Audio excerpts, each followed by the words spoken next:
Hello everyone. என்னோடய previous video பார்த்துருப்பீங்கன்னு நம்புகிறேன். பொன்னியின் செல்வன் அது என்னோடய ஃபர்ஸ்ட் வீடியோ யூடியூப்பில். ஸோ அதில் இது கண்டிப்பாக குறைகள் இருக்கும், இல்லைன்னு சொல்ல முடியாது. இருக்க நான் போடுற வீடியோஸில் எல்லாமே வார்த்தைகள் முதற்கொண்டு எல்லாமே ஓரளவுக்கு பர்ஃபெக்டாக போட நான் ட்ரை பண்ணுறேன். ஸோ இப்போ நான் பேசணும். சரி, முதல்ல பொன்னியின் செல்வன் பற்றி பேசியாச்சு.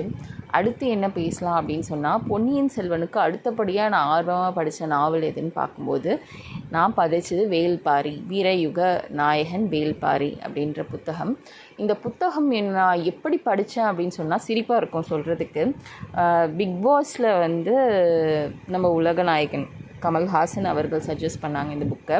அட் த சேம் டைம் அதுக்கு முன்னாடியே பொன்னியின் செல்வன் அந்த லான்ச்சில் சூப்பர் ஸ்டார் அதை பற்றி அவரோட ரெஃபரன்ஸ் இருந்தது அதில். ஸோ அதுக்கப்புறம் எனக்கு ஆர்வம் அந்த புக்கை படித்தேன் நான். எனக்கு ஆரம்பத்தில் ஆனால் டவுட்டு தான், இது பொன்னியின் செல்வன் எல்லாருக்கும் தெரியும் கல்கியோட எழுத்து எப்படி, நம்ம படிக்கும்போது நம்ம அந்த இடத்துல இருப்போம், அந்த மாதிரி அவரோட எழுத்து. ஸோ அதுக்கு ஈக்குவலாக இது இருக்குமோ அப்படின்ற டவுட் இருந்தது. ஸோ மைண்ட் செட் பண்ணிக்கிட்டேன், எப்படி இருந்தாலும் இந்த புக்கை நான் என்ஜாய் பண்ணணும், ரொம்ப எக்ஸ்பெக்டேஷன் வச்சுக்கக்கூடாது. ஏன்னா கல்கி ஆப்வியஸ்லி ஒரு பெரிய எழுத்தாளர். ஸோ அவரோட நாவலை படித்தவங்களுக்கு அடுத்த புத்தகங்களை பார்க்கும்போது எக்ஸ்பெக்டேஷன்ஸ் கொஞ்சம் ஹையாக தான் இருக்கும். ஸோ நான் என் மனசில் நினச்சிக்கிட்டது, இந்த 2 பெரிய புத்தகம் வாங்குகிறோம், இதை படிக்கும்போது எப்படி இருந்தாலும் நம்ம படிக்கணும், எப்படி இருந்தாலும் நம்ம ஃபுல்லாக முடிக்கணும் அப்படின்ற மாதிரி, பாதியில் நிறுத்திடக்கூடாது, அந்த ஒரு எண்ணத்தோடு தான். ரொம்ப பெரிய எக்ஸ்பெக்டேஷன் வச்சுக்கக்கூடாது அப்படின்னு சொல்லி தான் ஆரம்பித்தேன். ஆனால் திரு சு. வெங்கடேசன் அவர்கள் அந்த எக்ஸ்பெக்டேஷன் எல்லாம் என்னோட ஹை எக்ஸ்பெக்டேஷன்ஸை தான் அவர் கொண்டு போனார். நான் ரொம்ப லோ எக்ஸ்பெக்டேஷன்ஸோடு இந்த புக்கை அணுகினேன்னு தான் சொல்லணும். ஆனால் அவர் பாரை ரொம்ப ஹையாக செட் பண்ணார். ஈக்குவல் டு கல்கி, அவங்களுக்கு ஈக்குவலாக அவங்க அந்த நாவலை ரைட் பண்ணியிருந்தாங்க. பெரிய எப்படி சொல்கிறது, நான் எதிர்பார்த்தது ரொம்ப ரொம்ப நேரம் அப்படியே உட்காந்து படிக்கணும், அப்படியே ஆர்வமாக படிக்கணும் அப்படின்னு சொல்லிட்டு தான் நினச்சேன். ஆனால் நான் ஆர்வமாக உட்காந்து படிக்கிறதுக்கு எவ்வளோனா, அதுலேருந்து கிடைச்ச தகவல்கள் இருந்தது, நிறைய தகவல்கள் இருந்தது அதில். அந்த ஒரு புத்தகத்தில் நிறைய புது புது விஷயங்கள் தெரிஞ்சுது. அதே மாதிரி நிறைய சந்தேகங்கள், நிறைய இப்படி இருந்திருக்கா, நம்ம இப்படி இருந்திருக்கோமா, நம்ம கல்ச்சர்ஸ் இப்படி இருந்தது, நம்ம கல்ச்சர்லேருந்து வந்திருக்க நாகரிகம் கொஞ்சம் கொஞ்சமாக மாறி நம்ம இப்போ இருக்கிற நாகரிகத்தை கம்பேர் பண்ணும்போது கம்பேரிட்டிவ்லி அந்த காலத்து நாகரிகம் கொஞ்சம் எப்படி சொல்கிறது, பழமையான நாகரிகம்னு சொல்லவே முடியாது, அதை விட ரொம்ப சிறப்பாக நம்ம இப்போ இருக்கிற நாகரிகத்தை விட அந்த முல்லை நிறத்தில் குறிஞ்சி நிலத்தில் இருந்த பெண்களுக்கு கொடுக்கப்பட்ட மரியாதை எல்லாமே வேறு மாதிரி இருந்தது. அது படிக்கும்போது எனக்கு ரொம்ப சந்தோஷமாக இருந்தது. அந்த நாவலை படிக்கும்போது அந்த நாவலில் நிறைய நம்ம இது வரைக்கும் கேள்விப்படாத நிறைய அனிமல்ஸ், அப்புறம் பேர்ட்ஸ், அதோட நேம்ஸ் இருந்தது. ஃபர்ஸ்ட் ஆஃப் ஆல் எனக்கு ரொம்ப ஆச்சரியமாக இருந்தது, சுண்டா பூனை அப்படின்னு சொல்லிட்டு ஒரு அனிமல் அதில் மென்ஷன் பண்ணியிருப்பாங்க. அது எனக்கு எப்படி இருந்ததுன்னா, ஓரளவுக்கு ஐஸ் ஏஜ் மூவி பார்த்துருக்கவங்களுக்கு தெரியும், அதில் ஒரு டைகர் வரும். அந்த டைகரோட ரெஃபரன்சஸ், அந்த டைகர் மாதிரியே அந்த சுண்டா பூனை பற்றி மென்ஷன் பண்ணியிருப்பாங்க. ஆனால் அது பயங்கர ஃபெரோஷியஸான ஒரு அனிமல். அது கூட அவங்க ஃபைட் பண்ண விதம், அதே மாதிரி காக்கை விரிச்சி அப்படின்னு சொல்லிட்டு அதை ஃபர்ஸ்ட் டைம் நான் கேள்விப்பட்டேன். காக்கை விரிச்சி, அதனால் ஒருத்தவங்க அது பருந்தையே வேட்டையாடக்கூடிய ஒரு பறவை இனம் அப்படின்னு சொல்லிட்டு, பருந்து தான் எல்லாத்தையும் வேட்டையாடும், பருந்தையே வேட்டையாடக்கூடிய ஒரு இனம், பறவை இனம் காக்கை விரிச்சி அப்படின்னு சொல்லிட்டு பார்த்தேன். அதே மாதிரி அசுனமா பறவை, அது உண்மையாக பொய்யான்னு தெரியல. ஆனால் அதில் யார் மீட்டுறாங்களோ அந்த இடத்துல அவங்கள நெருங்கி அந்த பறவை போகும். சக்கரவாக பறவை நம்ம எல்லாருமே கேள்விப்பட்டிருப்போம். அதை தான் பொற்சுவை அவங்களோட பெட் பேர்டாக வச்சுருப்பாங்க அதில். அதே மாதிரி இது பகிரி, அப்புறம் பேரெலியோட அந்த இதை தான் கபிலருக்காக தேடி பிடிச்சவங்க, அதோட தோளில் தான் இது கம்பளி செஞ்சுருப்பாங்க. ஸோ அதே மாதிரி தெய்வ வாக்கு விலங்கு, நான் இது தெய்வ வாக்கு விலங்கு நான் மோஸ்ட்லி அது எனக்கு சரியாக தெரியல. அது புக்கில் இருந்த பிக்சர்ஸை வச்சு பார்க்கும்போது ஐ திங்க் அந்த கண் பெருசாக இருக்கும்.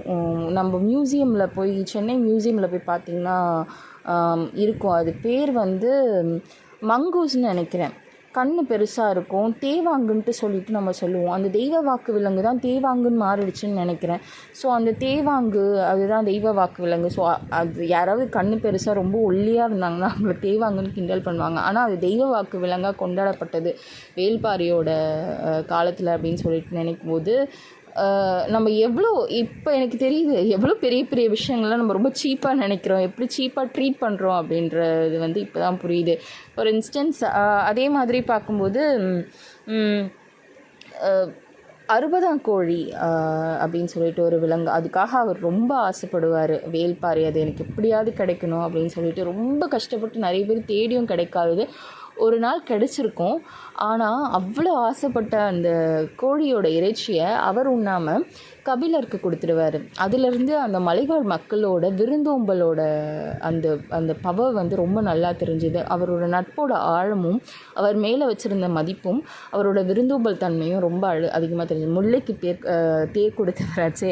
ஸோ நான் இது மட்டும்தான் தெரியும். நம்மளுக்கு கடையேழு வள்ளல்கள்னு சொல்லும்போது அவர்களை பற்றிய தகவல்கள் அவ்வளவா இருக்காது நம்மளுக்கு. ஸோ அதுவுமே ஒரு எக்ஸைட்மெண்ட் எனக்கு இந்த நாவலை படிக்கிறதுக்கு. ஸோ பாரி அப்படின்றவரை பற்றி நம்ம நிறைய தெரியும். ஏன்னா நம்ம ஔவையார் படத்தில் பாரியை கேள்விப்பட்டிருப்போம், பாரியை பார்த்துருப்போம். அதில் அங்கவை சங்கவை இருப்பாங்க, பாரி இருப்பார். ஸோ அதில் வந்து அவரை பற்றின போர்ஷன்ஸ் ரொம்ப கம்மியாக இருக்கும்.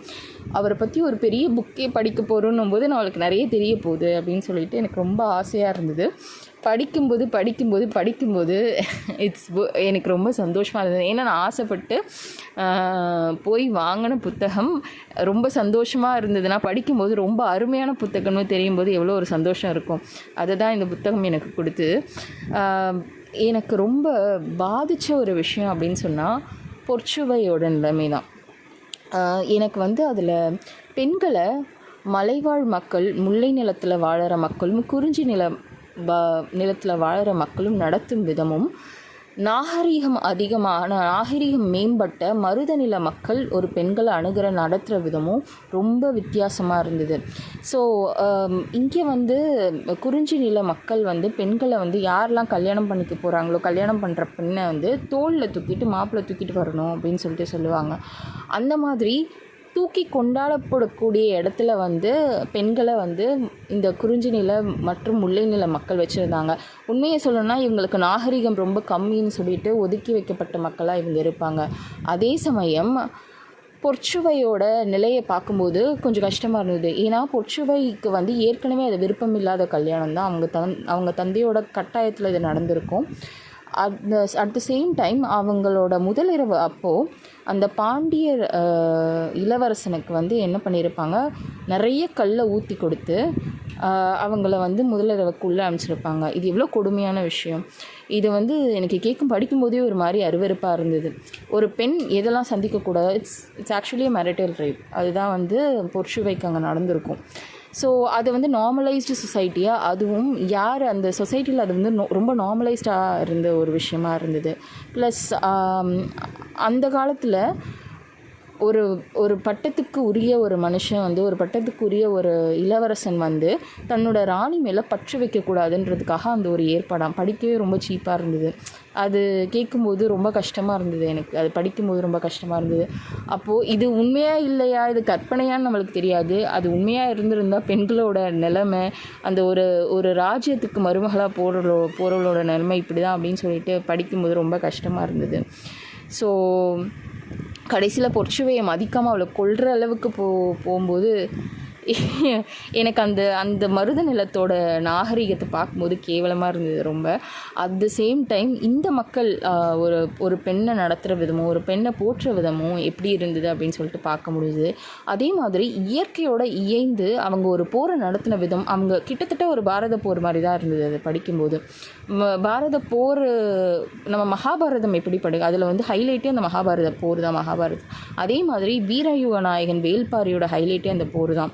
ஆரம்பத்தில் அவங்க காட்டின எனக்கு ஸ்டார்டிங்கில் அவர் கொடுத்த வெங்கடேஷன் அவர்கள் கொடுத்தது அந்த நாட்டில் எப்படி இருக்காங்க, அவங்களோட இது எப்படி இருக்குது, அவங்களோட நடத்தைகள் எப்படி இருக்குது, அவங்களோட கலாச்சாரம் எப்படி இருக்குன்றதை எக்ஸ்பிளைன் பண்ணிவிட்டு, அதே மாதிரி பாரியும் பாரியை சார்ந்து இருக்கிற மக்கள், அதாவது மலைவாழ் மக்கள், அவர் மட்டும் ஒரு குலத்துக்கு, வேள்பாரின்ற குலத்துக்கு, வேளிர் குலத்துக்கு தலைவராக இவர் இருக்கார், வேள்பாரி.